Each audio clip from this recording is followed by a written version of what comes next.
Dari telanjang-telanjang bulat di tengah jalan, dari manggil orang dengan kata kasar, kata kebun binatang, dengan punyanya beda visa, bedanya kasta di sini, itulah beberapa culture shock yang aku ngalamin selama di Australia. Aku William, aku seorang project manager di Australia, dan perantau kedua adalah Aku Raymond Harrison, aku adalah seorang AI engineer di Singapura, sudah berantau di Singapura selama 10 tahun juga ya. Jadi, ayo kita semuanya pada grab kopi kalian, kita sambil ngopi, sambil ngobrol bareng tentang culture shock di Australia. Jadi Koko tuh mau cerita. Pertama, pas Koko nyampe di Australia, itu Koko bukan beasiswa kayak Raymond lah. Jadi Koko kesini atas student visa. Di sini Koko nggak tahu apa-apa. Begitu di airport tuh, Koko ngelihat orang Indo nyampe Australia. Wah, senangnya akhirnya ada orang Indo juga. Satu-satu. Itu pas Koko di airport, Koko inget tuh namanya William juga. Di airport, wih akhirnya ya di negara bule ada orang Indo. Koko kayak, wah kita bisa temenan nih. Begitu Koko naik bis nih shuttle dari airport ke city. Nyampe di city, Koko keluar tuh di Central Business District, di tempat kosan Koko. Kiri, Cu, apa kabar Cu?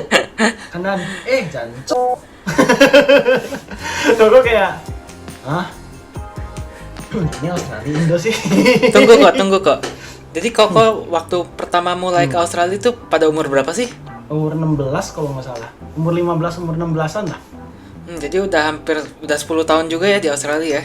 Ya udah 10 tahun, dari tahun 2015 ya. Artinya kita merantau bareng. Jadi pas nyampe di situ, kanan kiri orang Indo. Belum di sana ada yang ngomong, niao shema, niao chi shema. Kayak di sini bahasa Chinese, di sini bahasa Indo, di sini bahasa Korea. Like, mana bulenya gitu. Begitu ke city, Koko kira Australia itu emang bener-bener kota bule, kota Inggris lah ya, yang sudah dikolonial, Colonize. Indonya Dijajah. Bukan dijajah, dijajah. ditempati. Ditempatkan dengan orang Inggris. Jadi Koko pikir itu emang ya udahlah negara bule, kayaknya Koko beres sendiri lah orang Asia. Ternyata begitu Koko nyampe city, enggak juga. Ada orang Indo, ada orang Korea, ada orang Chinese, ada orang Malay, di mana-mana. Di Central Business District aja, bulenya cuma 20% kali yang Koko lihat.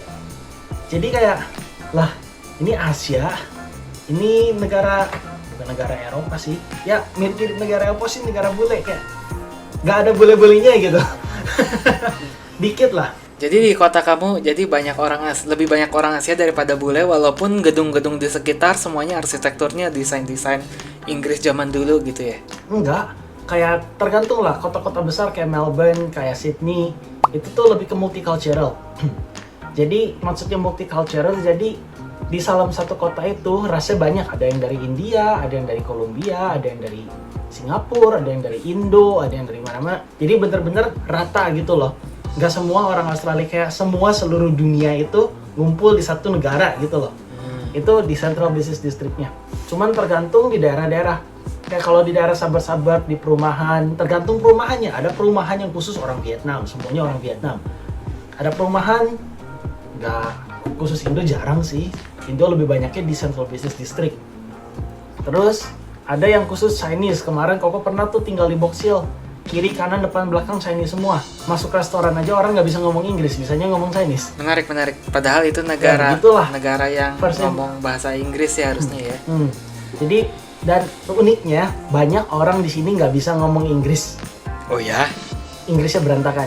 Contoh kemarin, Koko tuh pernah kan ke barbershop nih. Di barbershop, kalau misalnya di Indo dulu Koko pernah kan potong di yang tengah-tengah pinggir jalan gitu, ada model nomor 1, model nomor 3, model nomor 2, ya nggak sih? Pas Koko masuk tuh, sir, can I actually make this a little bit short, terus ini a little bit long, so not that long, so it looks good lah, just make it look good. Terus orangnya kayak, kalau nggak salah dia orang Chinese, dan harganya ya cukup mahal. Dia langsung manggil, bos, dia ngomong apa sih? Terus, what do you want kid? Terus Koko ngomong, this one a bit short, this one short, this one a bit long lah. Terus dia ngomong, number 1, number 2, number 3. Koko kayak, aduh, apa ya? Koko pikir number 1, 2, 3 model kali ya, udahlah. Number 2, oke, number 2. Terus dia langsung ngambil apa sih yang clipper, ngik, buzzer, dia langsung zeret atasnya. Lah, I say this one long, this one short. Terus dia ngomong, you say number 2, ya number 2. Number 2, where's the model? Terus dia ngomong kayak, ya number 2 is, apa sih? Number 2 itu tuh, apa, clip guardnya kan, apa, clip guardnya tuh mau setipis apa ya, jadi number 2 tuh kayaknya kamu mau 2 mm. Ya, setipis apa? Jadi mungkin dianggapnya number 2 tuh rambut mau. Akhirnya rambut kamu maunya 2 tahu mm. kok bayar berapa? Ya, berasumsi kalau misalnya potong rambut yang di pinggir jalan yang murahan kayak gitu yang nggak bisa ngomong bahasa Inggris di Australia sama kayak potong rambut di Singapura. Kalau di potong rambut di Singapura kayak gitu kayaknya biasa $12, sekitar $12. Close. Cuma kok bayar $15 dulu. Sekarang udah naik jadi $25. Paling murah di Australia. Itu paling murah di Padahal ke tempat pangkat rambut di Indo di pinggir jalan berapa? 15.000 dapat kali. Nggak tahu ya sekarang ya, udah lama nggak di Indo ya. Terus begitu Koko nyampe sini juga, Koko tuh ngelihat harga kayak sakit gitu ke dompet. Masih sakit ke dompet dulu tuh sama si papi. Koko, duit jajan Koko tuh dikurangin biar Koko ya bisa berusaha lah ya di sini cari uang. Nah, begitu Koko lihat tuh makanan paling murah aja, paling murah semurah-murahnya 10 tahun yang lalu $15. Koko ngitung $15, 15.000 kali ya. Cobalah hitung, nolnya ditambahin 4, buset 150.000. Sekali makan di luar aja yang paling murah 150.000 itu 15.000 aja dulu ya 10 tahun yang lalu. 15-20.000 lah nasi goreng pinggir jalan dapat 2 kan. Jadi di Australia nggak ada kayak hawker center gitu, nggak ada kayak food court outdoor, semi outdoor yang makanannya bisa $5 enggak ya. Di Singapura, untung di Singapura walaupun semahal-mahalnya Singapura ya, ada yang namanya hawker center gitu. Kalau kalian mau cek video culture shock aku di Singapura, silahkan cek video sebelumnya ya, ada di sini ya. Dulu ya awal-awal pas Koko nyampe, si Mami tuh pengen belanja kan buat makan. Terus dia minta duit lah. Kau kasih $30, 300.000. Kau pikir-pikir, aman lah ya 300.000 bisa buat beli apa sih? Bisa beli makan, bisa beli apa? Pas kau kasih tuh 30.000 si Mami keluar, komplain lah dia. Lu pelit-pelit banget sih ngasih 300.000. Terus kau ngomong, lah 300.000 kan cukup ya buat makan, buat apa? Kayak lu jalan-jalan di mall aja ya 300.000 itu cukup lo sehari buat 2 orang. Kalau di Indonesia? Ya kalau di Indonesia, si Mami telepon lah si Papi. Well, kamu jadi anak pelit-pelit banget sih. Terus Koko ngomong, lah kan cukup ya? Ya enggak lah, kamu di mana sekarang? Itu pertama kalinya tuh Koko. Terus Koko mikir, gila kalau harganya segini ntar gue makan pakai apa gitu. Terus udah makan pakai apa ya? Akhirnya mereka udahlah sini gue gantiin. Ya udah digantiin. So ya begitulah. Itu pertama dari harga makanan. Cuma porsi makanan jangan salah di sini gede lumayan. Dulu pas aku kesini beli tuh makanan di Menya di City. Pas beli di Menya porsinya segini gede, terus bisa dibawa pulang. Jadi sekali beli tuh bisa 2 kali makan. Cuman sekarang ya makin gede makin biasa porsi segitu ya habis sendiri sih lama-lama juga.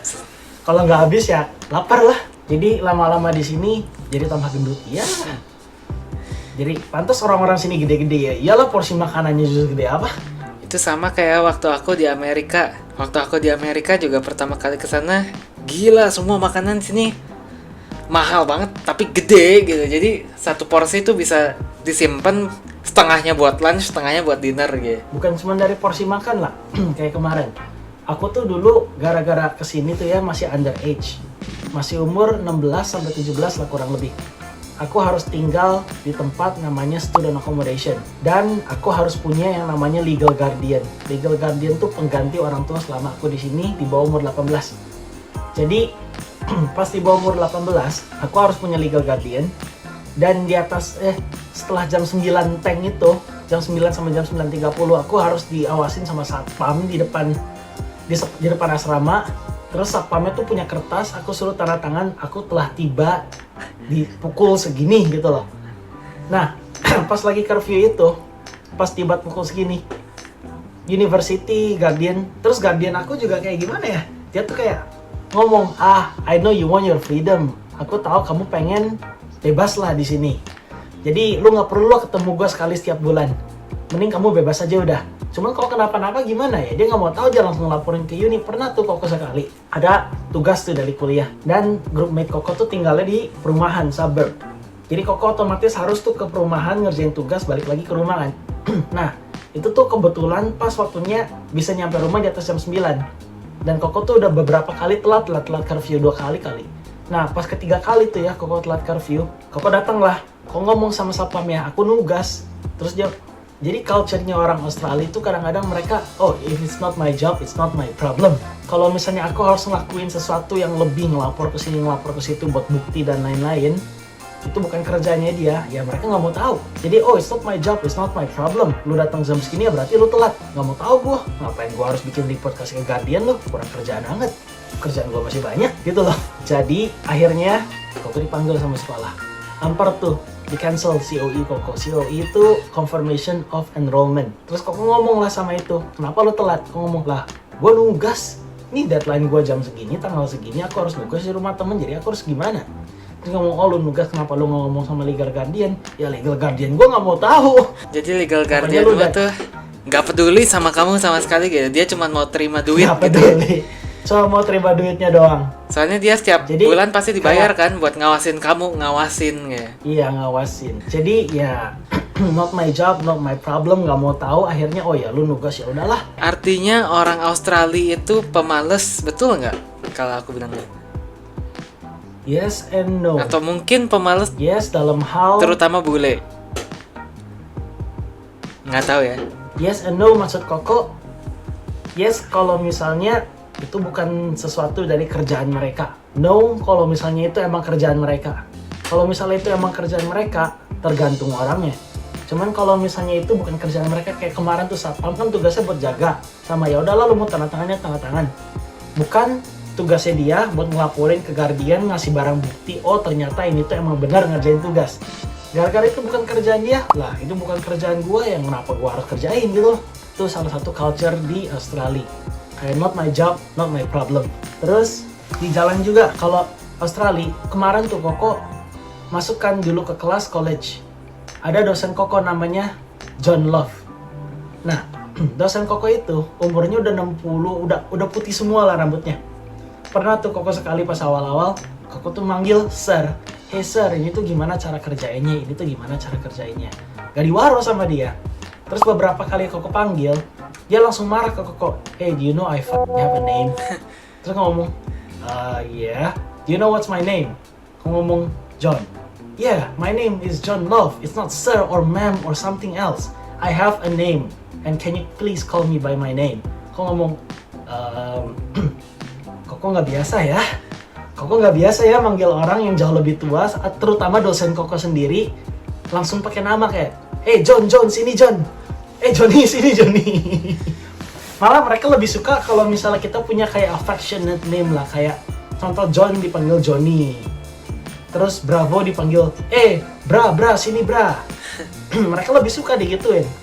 Mereka punya nickname sendiri dan mereka suka dipanggil itu. Soalnya semua orang tuh pengen dianggap rata, nggak mau dianggap lebih tua, lebih muda, harus ada respectnya, harus ada profesornya, nggak perlu mereka. Ini kayak kebalik sama apa yang aku alami di Singapura ya. Dulu waktu aku SMP di Singapura, kita manggilnya antara Sir, Madam, Miss, atau Cher. Cher itu singkatan dari teacher, jadi kadang kita manggil Cher.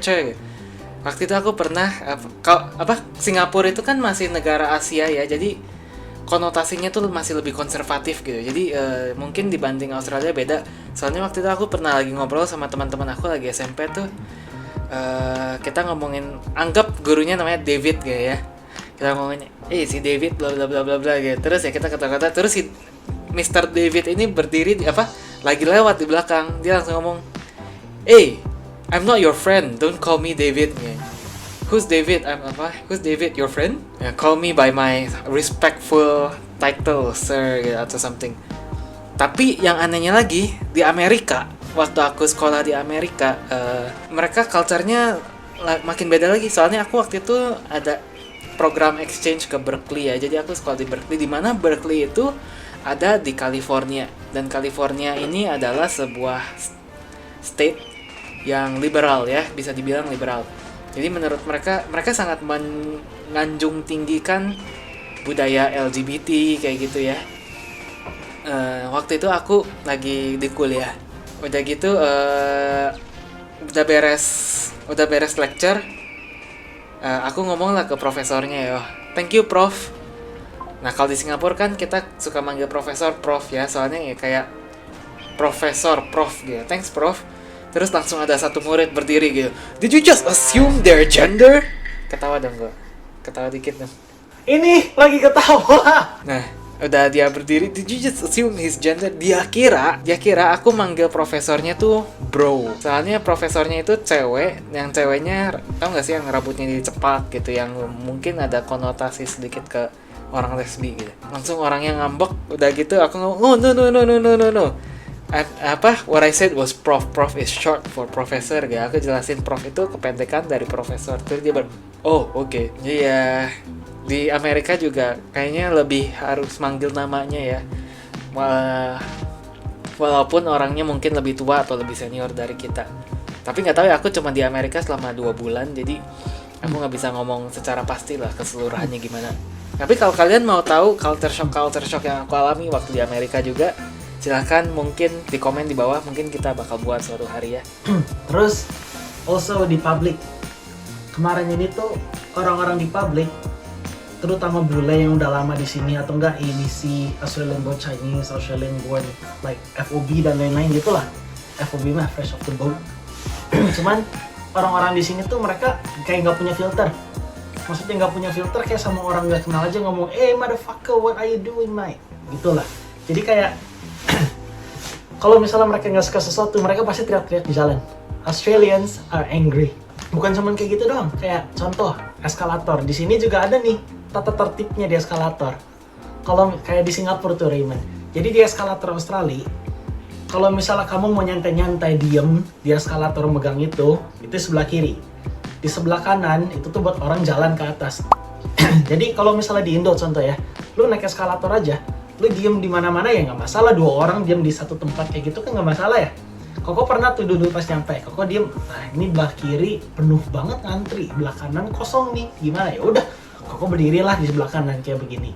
Pas Koko berdiri tuh sebelah kanan ada orang, you're blocking my way, ya pokoknya you're blocking my way, gitu loh. Kayak Koko ngomong, hah? Maksudnya apa? Terus lihat ke kiri, oh iya ya banyak orang ngantri di kiri, kenapa Koko di kanan? Udah Koko kasih lewat lah di sana. Jadi adalah culture-nya juga di sana, kayak contoh dari eskalator. Itu sangat kebalikan sama apa yang kita diskusi di video sebelumnya, dimana Singapura juga ada budaya eskalator, semua harus berdiri di kiri juga ya. Tapi bedanya orang Singapura, mereka kalau ngambek cuman pasif agresif pagro gitu. Aku mending dimarahin kayak orang Australia, lebih direct, lebih frontal ya. Mereka nggak seneng ya bilang lah. Kadang orang Singapura apa ya, mereka tuh nggak mau berkomunikasi sama orang asing ya. Jadi kalau mereka ada nggak seneng sama stranger, sama orang asing, mereka pendem di diri mereka sendiri aja, cuman pagro aja ya. Itu lebih nggak enak daripada diteriakin depan muka kayaknya. Terus kemarin juga masalah public di Australia itu kadang-kadang banyak tuh demo. Sempet kemarin ada pas legalize gay marriage. Maksudnya legalization of gay marriage, orang-orang yang suka sesama jenis dilegalkan untuk menikah lah di Australia. Pas lagi demo, banyak tuh orang cowok-cowok telanjang bugil, nggak pakai apa-apa. Itu dingdongnya tuh nongol-nongol di depan. Legalize. Jadi pas Koko ngeliat juga kayak, lah ini maksudnya apa gitu? Kenapa orang berani aja telanjang-telanjang keluar kayak begini? Terus cewek di sini juga kadang-kadang dia pakai crop top, nggak pakai BH, pentilnya kelihatan. Banyak ya kayak gitu sampai sekarang juga di sini. Banyak banget. Jadi kalau misalnya kamu ke Australia ya siap-siap cuci mata aja deh. Terus beberapa hari gimana ya? Masalah public nudity yang banyak orang demo-demo banyak kan. Terus telanjang bulat. Woi, ada 100 tuh laki-laki telanjang bulat lindungnya kemana-mana jalan-jalan di sana. Itu cuma certain occasion lah. Kalau misalnya emang lagi nggak ada demo atau emang lagi nggak ada apa, demo ya orang kayak gitu ditangkepin lah sama polisi. Cuman kalau misalnya lagi ada demo itu diperbolehkan. Kenapa? Lu mau demo aja di Australia harus punya izin. Segala-gala lu harus punya izin. Lu mau ganti lampu aja tuh yang di atas, lu harus pakai electrician. Kalau misalnya lu ganti sendiri padahal tinggal diputer diganti tuh lampunya, itu nggak boleh sama Australia, ilegal. Segala-gala harus punya izin juga. Lebih ketat dari Singapura dong. Bukan lebih ketat, cuman nggak ada yang merhatiin juga masalahnya. Cuman kalau ketahuan ditangkap, kena fine dan fine-nya besar.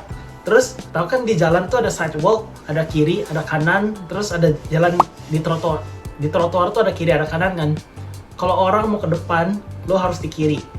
Orang kalau misalnya mau ke belakang itu harus di kanan. Kalau misalnya orang mau ke depan di trotoar sebelah kanan itu legal. Cuman polisi nggak ada yang pernah apa ya? Polisi nggak ada yang pernah terlalu peduli lah enforce tentang gitu. Kalau misalnya polisi lagi bad mood nih ngeliat orang-orang kayak gitu, ya iyalah ditangkepin. Kayak gue kasih lu denda ya, jebret. Cuman kalau misalnya polisinya lagi good mood, lagi bodo amat lah gue lagi males, ya nggak ditangkepin juga. Tergantung. Terus kenapa curfew make sense menurut Koko? Dulu Koko pikir, lah kenapa curfew-nya sangat strict seperti ini ya? Ternyata di atas jam 10 tuh, terus di CBD lah. Di CBD juga banyak banget orang gila. Kamu di atas jam 10, jam 11, jam 12 lah, kamu ke McD aja ya, sekalipun lu ke McD atau ke Hungry Jack's. Hungry Jack's tuh tiruannya Burger King di sini. Gara-gara Burger King gak bisa punya namanya Burger King, udah diambil orang lain entah kemana Burger King-nya. Makanya yang punyanya Burger King bikin namanya Hungry Jack's. Nah di Burger King, di Hungry Jack's, di McD, di atas jam 10, lu seminggu aja ya di Australia, lu datang hampir tiap hari ke McD atau ke Hungry Jack's, lu pasti ngeliat orang gila teriak-teriak lah di depan, terus atau enggak kadang-kadang nggak pakai baju bugil-bugil, what you want, bla bla bla bla bla. Banyak banget lah, kayaknya dia ngedrak atau gimana, Koko juga nggak tahu. Cuman banyak orang gila di Australia. Bukan berarti Australia itu bukan negara yang aman, cuman Australia ya banyak lah orang gila kayak begitu. Asal lu nggak ngusik, asal lu nggak terlalu muaro orang kayak gitu, ya mereka juga nggak bakal ngapa-ngapain sih. Oh ya, satu lagi. Pas Koko nyampe sini, Koko tuh notice something. Pas Koko mulai kerja di sini part-time di mana-mana, kadang-kadang orang tuh nanyain visa. Jadi visa tuh ada kastanya. Contoh, orang yang datang ke Australia, kalau misalnya berkoko, lu pakai visa apa? Ada 3 jenis, ada WHV, ada student visa, ada protection visa. Jadi kalau orang-orang kesini pakai WHV, biasa mereka lulus S1. Cuman kerjanya mereka apa? Metik anggur, jadi itu sapi. Yang dulu Koko juga pernah tuh pas lagi vacation, Koko bosen ngapain juga ya, cari duit. Koko pernah tuh kerja di pabrik sapi. Itu semua orang antara pakai protection atau WHV. Jadi protection atau WHV, mereka kalau protection visa kadang-kadang mereka ada yang nggak lulus SMA. Mereka pura-pura, pemerintah, aku homo, aku nggak boleh nikah di Indo, aku mending ke Australia aja. Atau enggak, pemerintah, aku kebanyakan utang di Indo, gue dikejar-kejar sama debt collector, aku mau kabur nih ke Australia. Jadi begitu nyampe ke Australia, mereka tuh dapat bridging visa menuju protection visa, visa proteksi. Jadi tujuannya mereka kesini tuh buat beli waktu buat kerja di Australia. Udah kerja sebanyak-banyaknya, udah beli waktu, mereka tuh nggak boleh pulang lagi ke Indo. Begitu mereka pulang lagi ke Indo, mereka didepak lah, udah nggak boleh masuk lagi ke Australia. Itu orang-orang yang pakai protection visa. WHV, mereka kadang-kadang dipandang rendah sama orang-orang yang kerja korporat dan lain-lain. Nggak juga sih, Koko nggak terlalu mandang rendah, soalnya ya circle-nya Koko sendiri aja banyak WHV, banyak student dan lain-lain. Nah, kadang-kadang bosnya Koko sendiri, Koko kan kerja di construction industry ya. Orang-orang yang pakai WHV tuh kadang-kadang sama bos Koko, wah they just do fuck all gitu loh, kayak bla bla bla bla bla. Koko mikir lah, mereka juga imigran sama kayak gua. Mereka mah cuma kuli doang gitu, kayak mereka nggak ngapa-ngapain. Kalau mereka disposable lah, kalau misalnya mereka dipecat sehari juga besok-besok bisa dapat lagi gitu loh. Pokoknya kadang-kadang orang Australia itu punya pikiran ke orang-orang WHV, mereka mah bukan apa-apa, padahal mereka punya satu. Koko tahu itu. Jadi beda visa, kadang-kadang kastanya tuh beda. Terus citizen Australia kadang-kadang mereka tuh suka ngerasa mereka privilege. Maksudnya privilege lihat orang-orang luar aja kesini, mereka tuh pengen begging, tolong aku pengen PR, aku pengen jadi citizen. Kenapa? Soalnya kalau misalnya kamu dari negara yang tidak terlalu itu ya gajinya kecil kan. Begitu ke Australia gajinya langsung gede. Makanya mereka kayak ngemis-ngemis PR di matanya orang Australia lah. Ini orang-orang dari luar tuh kenapa gitu ya, ngemis-ngemis banget. Emang negara kalian apa? Begitu denger tuh UMR di Indo berapa? Begitu denger tuh UMR di negara-negara kayak India dan lain-lain berapa? Mereka, iya sumpah segitu. Ya tapi kan nah, cost of living-nya berbeda banget. Emang cost of living juga berbeda. Nanti Koko bakal jelasin lagi di podcast sebelah tentang cost of living di Australia. Meskipun mereka kayak begitu, jadi kadang-kadang orang-orang yang Australia sendiri tuh suka memandang rendah WHV dan memandang rendah protection visa.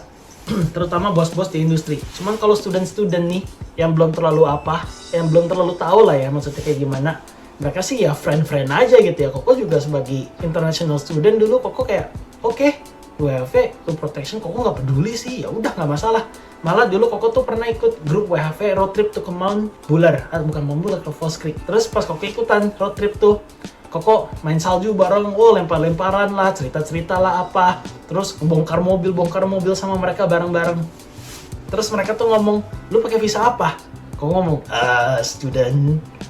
Terus udah kok ngomong pakai student visa, lu student visa kok mau aja sih bongkar-bongkar mobil, lu mau aja sih dulu kerja di pabrik daging? Ya, gue sih nganggap biasa aja ya.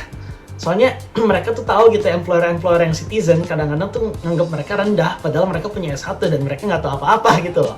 Dulu tuh Koko pernah pas lagi libur kerja di pabrik daging buat ngisi waktu lah, buat pengalaman juga, dan buat cari duit juga. Kenapa? Soalnya duit jajan Koko dibatesin. Aku juga di Singapura selama kuliah ya, aku harus part time job banyak banget sampai ngelesin itu, ngajar gitar, ngajar matematika, ngajar fisika. Nanti mungkin kalau kalian mau bahas school life atau cost of living di Singapura atau Australia atau mungkin Jepang juga bisa ya, soalnya kita punya satu dede lagi, adik kita tuh sekolah di Jepang sekarang. Jadi kita bisa invite dia sebagai guest. Cuman begitu Koko ke Australia itu, perspektif Koko jadi luas banget. Koko ketemu orang-orang yang pakai protection visa di pabrik daging.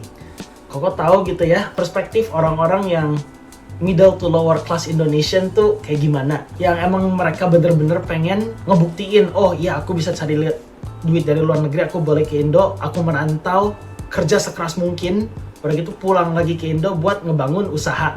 Dibanding aku kerja di Indo ya udah lumayan. Makanya ada keren yang namanya kabur aja dulu. Kenapa? Soalnya mereka ya udah putus semangat lah sama keadaan kondisi di Indonesia. Terus Koko juga dapat insight dari orang-orang yang pakai WHV, yang mereka merasa terhumble. Kenapa terhumble? Aku punya S1, aku S1 di IT, kenapa sekarang aku jadi kuli gitu loh. Ya yang penting gajinya gede, aku bodoh amat lah. Jadi kayak mereka juga kena humble kayak, oh ternyata aku tuh bukan apa-apa gitu ya di dunia. Dan orang yang pakai student visa itu biayanya nggak kecil. Terus Koko sendiri, emang lah kita dari yang berkecukupan, cuman bukan berarti kita dari keluarga yang sangat kaya. Dan ada jarang tuh orang yang seperti Koko punya student visa tiba-tiba kerja di pabrik daging, kerja part time di sini, kerja part time di situ. Buat apa ya? Buat makan sama buat bayar rent, buat nombokin lagi di atas duit jajan yang sudah dikasih. Kenapa? Soalnya duit jajannya nggak cukup. Biaya hidup di sini sangat besar. Nah, gara-gara Koko banyak part time lah, kerja lah, inilah itulah, Koko ngelihat kayak teman-teman Koko, Koko tuh punya insight yang wah gitu ya. Ternyata orang-orang terkaya di Indonesia tuh hidupnya seperti ini. Sampai kenapa yang kuliah ke Melbourne tuh banyak orang-orang, salah satu paling kaya di Indonesia lah. Sampai temen gerejanya Koko dulu aja, pacarnya, dia tuh yang punyanya Jarum. Terus ada temen Koko juga tuh, temen SMA Koko di Melbourne. Dia yang punyanya Sinar Emas. Koko kayak, oh berarti gaya hidupnya mereka tuh kayak begini ya. Terus oh berarti gaya hidupnya ini tuh kayak gini. Insight-nya gede lah intinya. Jadi pergaulannya luas, multicultural, udah pergaulan luas, multicultural, begitu kesini juga gimana ya, sama orang-orang lain dipandang beda lah. Jadi orang yang benar-benar orang Australia sudah citizen di sini, mereka memandang visa tuh beda kastanya gitu loh. Meskipun orang-orang bahkan international student yang orang paling kaya di Indonesia aja, mereka nggak terlalu peduli gitu, kayak lu kaya, lu nggak kaya ya bodo amat, gue temenan gitu loh. Mereka nggak terlalu peduli. Kan itu sama-sama di merantau. sini. Katanya juga mungkin kalian ya sama-sama merantau kan, jadi sama-sama perantau dari Indonesia mungkin lebih nempel sama sesama gitu. Samanya kalau di Singapura juga banyaknya orang ya, Indo nempel begitulah. sama orang Indo, orang Cina nempel sama orang Cina. Emang gitu sih, jadi pergaulannya juga emang agak pisah-pisah. Cuman meskipun bukan cuma orang Indo doang yang pakai visa-visa gitu ya, bukan cuma orang Indo. Pokoknya beda visa, beda ada kastanya lah. Kayak student tuh salah satu yang paling tinggi, mirip sama citizen. Terus WHV itu di bawahnya, terus protection tuh di bawahnya lagi. Itulah kasta visa di sini. Cuman bukan berarti Koko mendiskriminasi. Cuman ya itu yang Koko lihat berdasarkan pandangan view orang-orang Australia yang bener-bener lahir di Australia. Terus, oh ya, Koko ngomongin publik juga nih, restoran. Di sini tuh, lu makan ke restoran. Kadang-kadang restoran Indo yang kerjanya semuanya orang Indo. Restoran Jepang yang kerjanya semua orang Jepang. Restoran Korea yang semuanya orang Korea. Jadi pernah tuh, Koko kan Chinese Indo ya. Koko kalau misalnya dikira sama orang sini, ada orang yang kira Koko orang Vietnam, ada yang Koko ngira orang Chinese, ada yang ngira Koko orang ya nggak tau lah dari Asia, antara Chinese atau Vietnam biasa di kelihatannya. Koko masuk tuh ke restoran Vietnam, dia langsung ngomong Vietnam. come in, nah. Kok kayak, sorry I'm not Vietnamese. Oh sorry boss. What do you wanna order? Terus kok ke restoran Chinese tuh di Box Hill. Langsung, 你要说什么啊？你要 order 什么？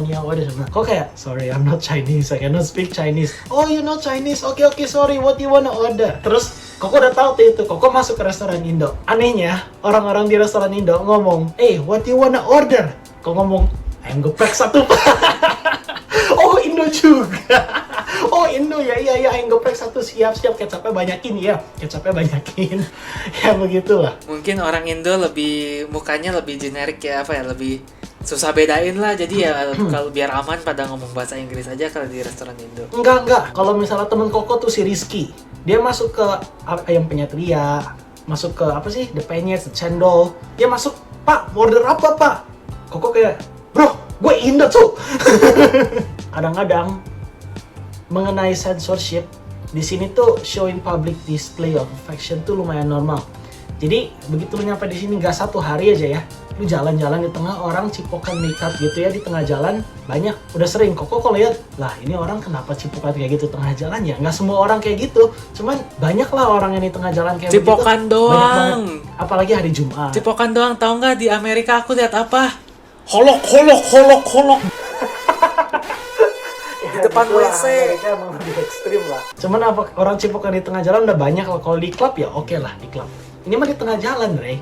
Di trotoar, cipokan. Beda sama Indonesia ya? Ya berarti begitu ya. Kayak beberapa culture shock gue yang gak pernah ke negara seperti Australia.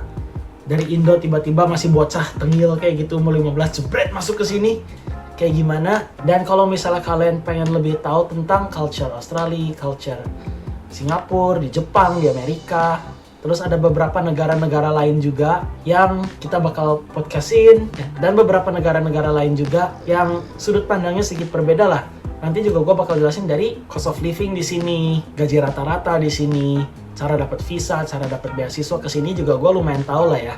So nanti akan aku jelasin lagi di podcast berikutnya. Ya jadi tujuan dari podcast kita ini ya, kita mau mencoba membawa perspektif luar negeri kepada orang-orang Indonesia supaya kalian juga bisa berpikir secara lebih internasional, bisa terbuka pikirannya seperti waktu pikiran kita juga terbuka saat kita mulai merantau. Oke, terima kasih udah nonton guys, yang subscribe, amin, cepat kaya. Bye-bye. Bye-bye.